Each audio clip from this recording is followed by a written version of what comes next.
Hello class 12th. In this video we are going to discuss about the next colligative property, elevation of boiling point. So जैसे कि in previous Henry law and Raoult's law में हमने देखा कि जब हम temperature को increase करते हैं while we are increasing temperature, so temperature को जब हम इंक्रीज करते हैं तो टेम्परेचर के साथ साथ जो वेपर प्रेशर है वो भी इंक्रीज होता है, वेपर प्रेशर। ठीक है, जब हम क्या करेंगे, जब हम टेम्परेचर को इंक्रीज करते हैं तो टेम्परेचर के इंक्रीज होने से वेपर प्रेशर धीरे धीरे इंक्रीज होने लगता है।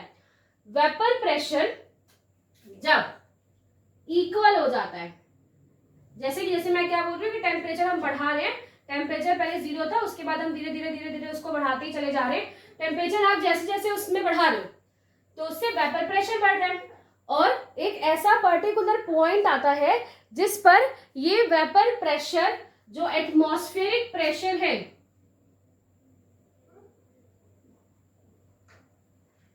जो एटमॉस्फेरिक प्रेशर है उस प्रेशर के इक्वल हो जाता है। जब हम किसी भी सॉल्यूशन को या किसी भी सॉल्वेंट को का टेम्परेचर इंक्रीज कर रहे हैं तो टेम्परेचर इंक्रीज करने से वो उनका वेपर प्रेशर इंक्रीज होता है और एक पर्टिकुलर पॉइंट पर जब उसका वेपर प्रेशर एटमॉस्फेरिक प्रेशर के बराबर हो जाता है तब वो क्या होती है, वो चीज बॉयल होने लगती है। क्या हो जाता है, तब उसमें बॉइलिंग की प्रोसेस स्टार्ट हो जाती है, तब उसकी बॉइलिंग होने लगती है। तो अगर हम बोले कि व्हाट इज बॉइलिंग पॉइंट, तो हम वहां पर ऑफ कोर्स ये तो बिल्कुल होता है कि एक जो लिक्विड स्टेज है, लिक्विड फेज है, वो लिक्विड फेज से वेपर फेज में कन्वर्ट हो जाता है। बट अगर हम एक टेक्निकल टर्म्स में बात करें और एक साइंटिफिक लैंग्वेज में अगर हम उन्हें बोले, तो जब किसी भी सॉल्यूशन का वेपर प्रेशर एटमॉस्फेरिक प्रेशर के इक्वल आ जाता है तब वो उसमें तब क्या होता है, वो उसका बॉइलिंग पॉइंट, मतलब वो टेम्परेचर जिसमें वेपर प्रेशर एटमॉस्फेरिक प्रेशर के बराबर हो जाए तो वो उसका बॉइलिंग पॉइंट होता है।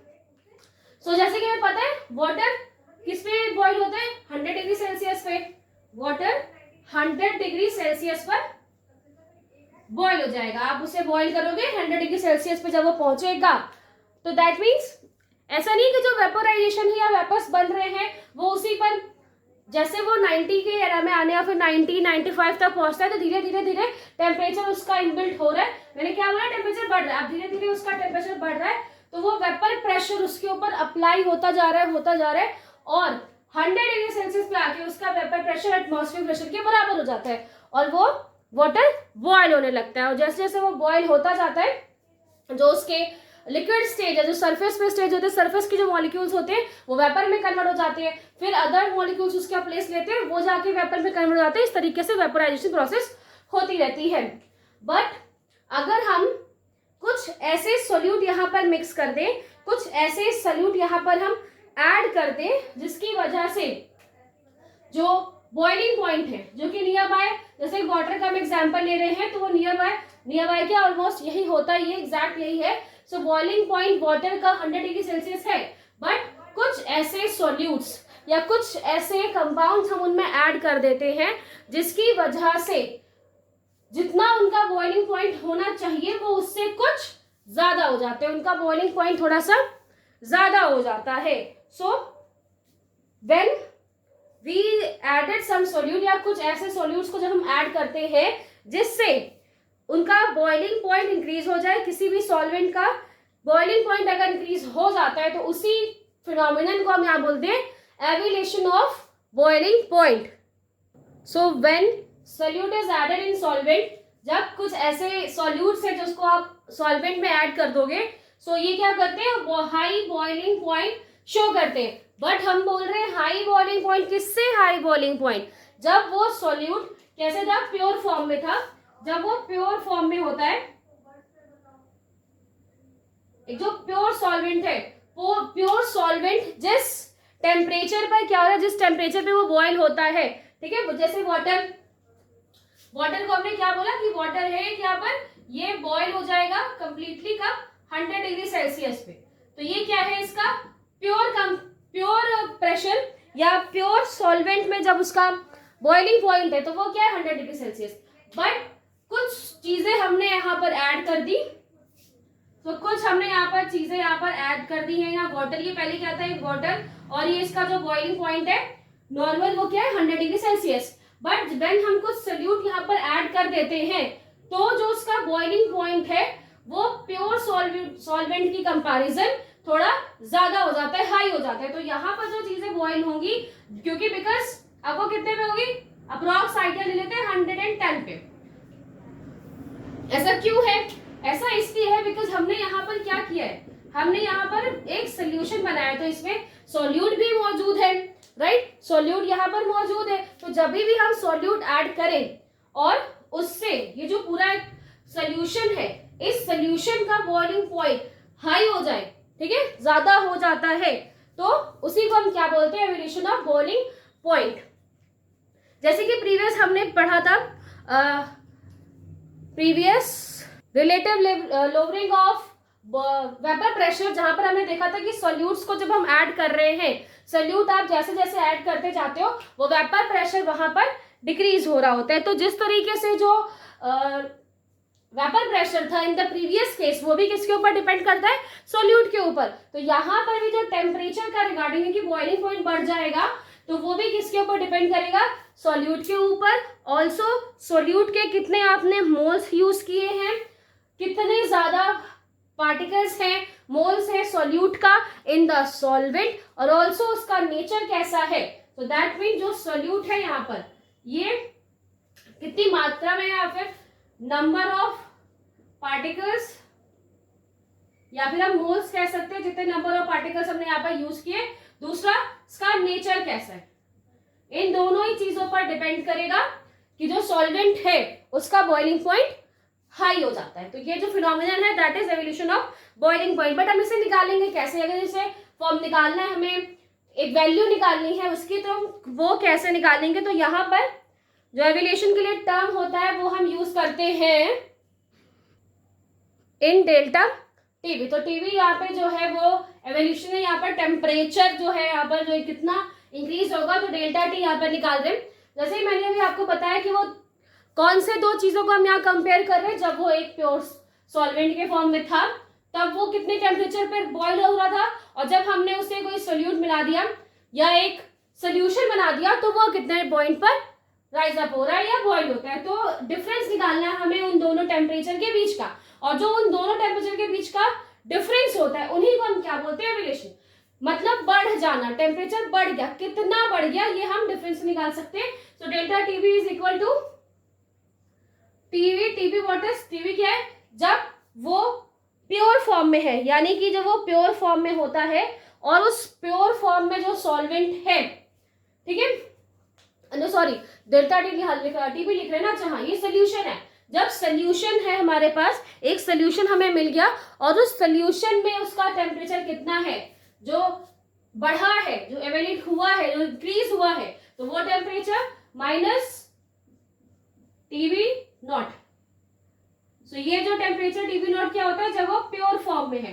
प्योर फॉर्म में जब वो रहता है, कोई सॉल्वेंट एक प्योर फॉर्म में है, सो उसका जो टेम्परेचर है वो यहाँ पर हमने दिखाया वाइडर टीवी नॉट, और जब वो एक सोल्यूशन में है तो सोल्यूशन के टाइम जो उसका टेम्परेचर होता है उसे हम टीवी से दिखाया। So TV not is equal to boiling point of pure solvent and TV is equal to boiling point of solution. अब अगर हम एक ग्राफ प्लॉट करते हैं इन दोनों वैल्यूज के बीच में, तो हमें प्रॉपर तरीके से समझ में आएगा कि कैसे ये टेम्परेचर इंक्रीज हो रहा है।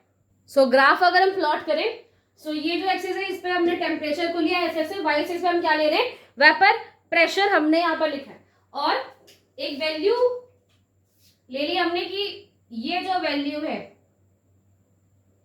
ये क्या है 1 atm, यानी 1 एटमॉस्फेरिक प्रेशर, एटमॉस्फेयर से जो लगने वाला प्रेशर है एटमॉस्फेरिक प्रेशर।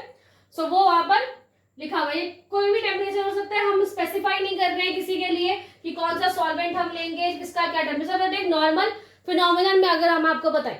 सो अब क्या होगा कि हमने कोई सॉल्वेंट लिया, कोई भी सॉल्वेंट लिया और उसका एक वेपर प्रेशर फॉर एग्जांपल एक यहाँ पर है, ठीक है, जैसे एक नॉर्मल कोई भी आप वहां पे सॉल्वेंट ले लो, तो जब वो प्योर फॉर्म में है, प्योर है, अभी उसमें हमने कोई भी सॉल्यूट ऐड नहीं किया है, तो एट दैट टाइम वो क्या होगा, वेपर प्रेशर बनेगा, वेपर उस पर बनेंगे, और वो वेपर प्रेशर जो यहाँ पर अप्लाई हो रहा है वो जब इस एटमॉस्फेरिक प्रेशर के बराबर हो जाएगा, इस एटमॉस्फेरिक प्रेशर पे वो पहुंच जाएगा, तब वो क्या हो जाएगा, बॉयल होने लगेगा। सो यहाँ पे जो हमें टेम्परेचर मिलेगा,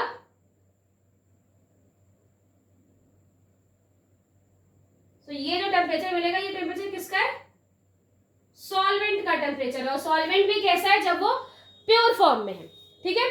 सो इस टेम्परेचर को हम यहाँ पे नाम दे देते हैं क्या, टीबी नॉट, ठीक है। टीबी नॉट आपको याद है वो कैसा है, वो एक प्योर फॉर्म में है, प्योर फॉर्म में जब सॉल्वेंट है देन उसका टेम्परेचर। नेक्स्ट वेपर प्रेशर, अब क्या हो रहा है, अब हमने उसको, पहले ये सॉल्वेंट था, प्योर सॉल्वेंट, अब आपने उसको सोल्यूशन में कन्वर्ट कर दिया। जब भी प्योर फॉर्म से हम उसे एक सोल्यूशन में कन्वर्ट करेंगे, ये मैं बहुत बार बता चुकी हूं कि उसका वेपर प्रेशर सॉल्वेंट में ज्यादा होगा, जब वो सोल्यूशन में आ गया तो उसका वेपर प्रेशर यहाँ पर थोड़ा सा उससे कम हो जाता है, ये मैं आपको बता चुकी हूँ। क्यों, बिकॉज वहां पर सॉल्यूट मौजूद है, अगर वो वोलाटाइल है तो दोनों ही वहां पर प्रेशर लगाएंगे, और अगर वो नॉन वोलाटाइल है तब भी वो भले ही वो इवेपोरेट नहीं हो रहा, वहां पर वेपोराइज नहीं हो रहा है, बट यस वो सरफेस पे मौजूद है, जिसकी वजह से जो वोलाटाइल सॉल्वेंट है उस पर फर्क पड़ता है। तो ऑफकोर्स जो वेपर प्रेशर है वो सॉल्वेंट का कम हो जाता है, कब, जब वो सॉल्यूशन में आएगा। सो अब हम इमेजिन करते हैं कि जो दूसरा वेपर प्रेशर है वो क्या है, वो यहाँ पर है, ठीक है, जब वो सॉल्यूशन के फॉर्म में आ गया। अब इससे क्या होगा, अब हम इसे भी क्या करेंगे, टेम्परेचर इंक्रीज कर रहे हैं, इंक्रीज कर रहे हैं, क्यों इंक्रीज कर रहे हैं, क्योंकि हमें बॉईल करना है, इनको बॉईल करना है। सो अब हमें उसे टेम्परेचर इंक्रीज कर रहे हैं, हम उसे टेम्परेचर देते हैं, और जैसे आप उसे टेम्परेचर दोगे, ठीक है, तो अब ये यहाँ पर इसका टेम्परेचर है, और अगर इसे हम यहाँ पर टेम्परेचर को निकालें,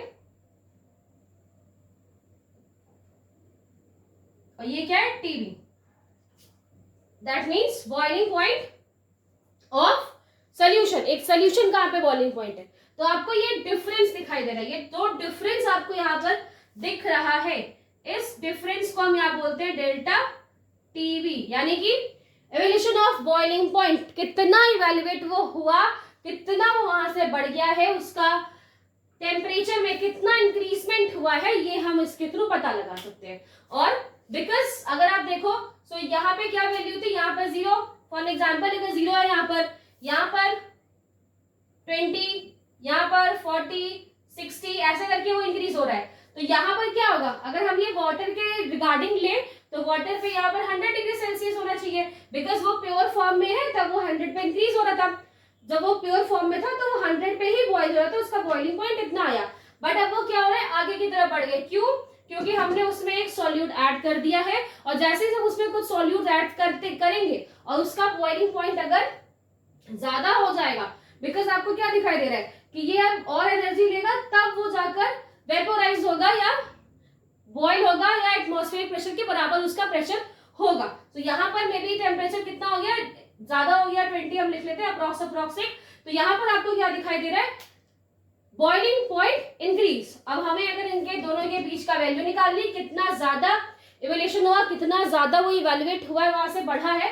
सो आप टीबी में से डेल्टा टीबी हमें निकालना है, तो टीबी यानी कि जो बॉइलिंग पॉइंट ऑफ सोल्यूशन है, उसमें से boiling point of pure solvent को हम माइनस कर देंगे, या फिर हम उसे डिक्रीज कर देंगे वहां से, तो हमें क्या मिल सकता है, हमें इवोल्यूशन ऑफ बॉइलिंग पॉइंट मिलेगा, ठीक है। तो ये सारी चीजें हमने ग्राफ के थ्रू यहाँ पर और समझने की कोशिश की। सो इन प्रीवियस, जैसे कि हमने देखा था कि वहां पर जो वेपर प्रेशर है वो लो हो रहा है, रिलेटिवली वो लो हो रहा है, तो वो किसकी वजह से होता है, नंबर ऑफ सोल्यूट की वजह से। यहां पर भी क्या है कि अगर बॉइलिंग पॉइंट क्या हो रहा है, इंक्रीज हो रहा है, इवेल्युएट हो रहा है, तो वो भी किसकी वजह से होता है, वहां पर जो सॉल्यूट है उनकी वजह से ही। सो अगर हम ये माने कि हमारे पास क्या है, 1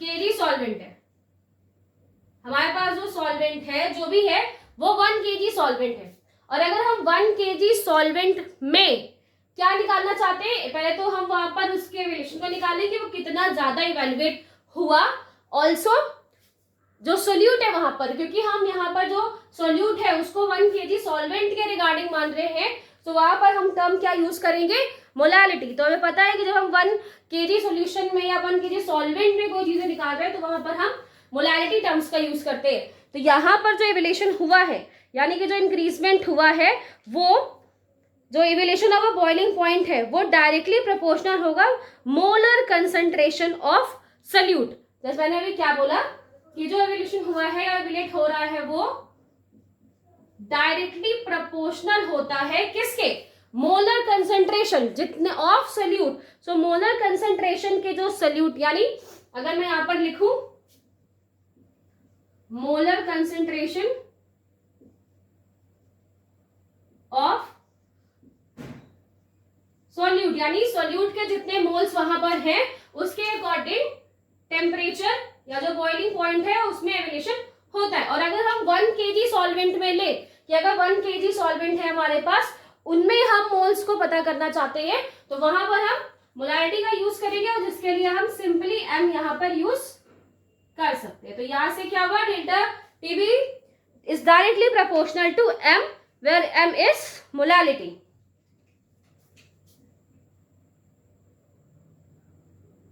ओके, m इज मोलालिटी। अब हम क्या करेंगे, ये जो साइन लगाया है हमने प्रोपोर्शनल का साइन, इसको हटाएंगे तो इसके लिए हम यहाँ पे कांस्टेंट यूज करते हैं।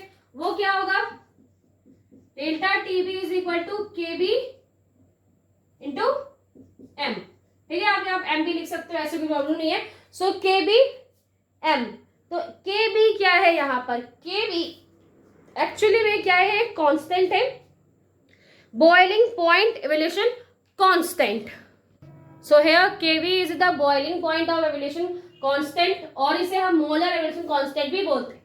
Kv की जो वैल्यू है, तो ये कांस्टेंट यहाँ पर यूज हुआ, इसकी जो वैल्यू है वो सॉल्वेंट के ऊपर डिपेंड करती है। टोटली सॉल्वेंट की वैल्यू के अकॉर्डिंग Kv की वैल्यू होती है। हर एक सॉल्वेंट के लिए अलग अलग सॉल्वेंट है हमारे पास, उन सबके लिए इस Kv की वैल्यू अलग अलग होती है। अगर हम इसकी यूनिट की बात करें तो इसकी जो यूनिट है दैट इज kg पर मोल, तो ये इसकी यहाँ पर यूनिट है। और जितने भी सॉल्वेंट है हमारे पास उन सबके लिए Kv कांस्टेंट या एवोल्यूशन जो कांस्टेंट है, मोलर एवोल्यूशन कांस्टेंट, इनकी वैल्यू अलग अलग होती है। नेक्स्ट अगर हम यहाँ पर बात करें कि हमने ये जो निकाल लिया कि जो एवोल्यूशन आया है, जो टेम्परेचर चेंज हुआ है वो Kb delta TB is equal to Kb m। m क्या है, मोलारिटी। अभी m को हम और ज्यादा डिफाइन कर सकते हैं। अगर हम इन्हें ग्राम्स में चेंज करना चाहें, एक ऐसा सॉल्वेंट हमारे पास है जिसमें सोल्यूट जो है कि वो सोल्यूशन एक ऐसे जिसमें सोल्यूट है जो ग्राम्स में, तो अगर हम मोलारिटी को और ज्यादा डिफाइन करना चाहते हैं सो ग्राम में करने के लिए इसे हम कुछ इस तरह से भी एक्सप्रेस कर सकते हैं। सो m की value is W2 upon M2 given mass upon molar mass. अच्छा चलो ठीक है, W2 upon M2 and W1 upon 1000। सो मैंने आपको प्रीवियस वीडियो में भी बोला था कि अब जब भी हम W1 या फिर जो वन फिनोमिनन का यूज करेंगे वो ऑलवेज किसके लिए होगा, सॉल्वेंट के लिए। और अगर W2 या M2 जो हम यहाँ पर यूज कर रहे हैं वो किसके लिए है, वो सल्यूट के लिए है। सो यहाँ पर जो W2 है that is the given mass of solute and molar mass of solute, और उसी के साथ साथ ये भी क्या है, given mass of solvent. Because हमने क्या बोला था, वन ऑलवेज हम किसके लिए यूज करेंगे, जब हम सॉल्वेंट के टर्म्स में बात कर रहे हैं। एंड 1000 के, क्योंकि हम ग्राम में जिसको चेंज कर रहे हैं, हम पहले 1 kg में होता है बेसिकली, उसे ग्राम में चेंज करते हैं। सो वहां पर उसका मास, सो इसलिए यहाँ पे 1000 वर्ड यूज किया है। अब क्या है, अब इसको आप और थोड़ा सा चेंज कर लो। सो इसे हम कुछ इस तरीके से भी लिख सकते हैं। अब बस आपको ये जो वैल्यू मिली हो, इस वैल्यू को आपको यहाँ पे पुट कर देना है, Kb into W2 into 1000 upon M2 into W1। देखो नंबर्स आगे पीछे और इससे कोई मतलब नहीं होता, आप 1000 पहले लिख लो, W2 बाद में लिखो, इससे कोई वेरी नहीं है, कुछ भी मतलब चेंज यहाँ पर नहीं होगा। तो ये आपको जो फॉर्मूला मिला जिसका यूज करके हम इवैल्यूएशन कि कितना ज्यादा वो चेंज वाइब्रेशन जो वहां पर होता है वो कितना ज्यादा हुआ है हम उसे पता लगा सकते हैं। ऑल्सो अगर हमें ये निकालना है, बिकॉज M2 क्या है, यहाँ पर जो M2 है वो क्या है, वो मोलर मास ऑफ सोल्यूट है। तो अगर आपको मोलर मास ऑफ सोल्यूट यहाँ से निकालना है तो वो भी हम निकाल सकते हैं। और मोलर मास ऑफ सोल्यूट निकालने के लिए बस आपको क्या करना पड़ेगा, इसको यहाँ भेज दीजिए, इसको यहाँ भेज दीजिए। तो ये क्या होगा, M2 is equal to KB multiplied W2 multiply with 1000 upon delta TB multiplied W1। इस तरीके से आप क्या कर सकते हो, मोल्स निकाल सकते हो, मोल्स ऑफ सोल्यूट निकाल सकते हैं कि कितने सोल्यूट वहां पर मौजूद है, जिसकी वजह से जो बॉइलिंग पॉइंट है वो क्या हो गया है, इवैल्यूएट हो गया है, ये चेंज हो गया है। तो ये जो हमने नेक्स्ट एक और कॉलिगेटिव प्रॉपर्टी पढ़ी, जो पहली जो कॉलिगेटिव प्रॉपर्टी थी वो रिलेटिव प्रेशर या लोअरिंग प्रेशर जो उससे रिलेटेड थी, नेक्स्ट जो टेम्परेचर से रिलेटेड है। आफ्टर दैट दो और कॉलिगेटिव प्रॉपर्टीज यहाँ पे बची हुई, after that your chapter will completed.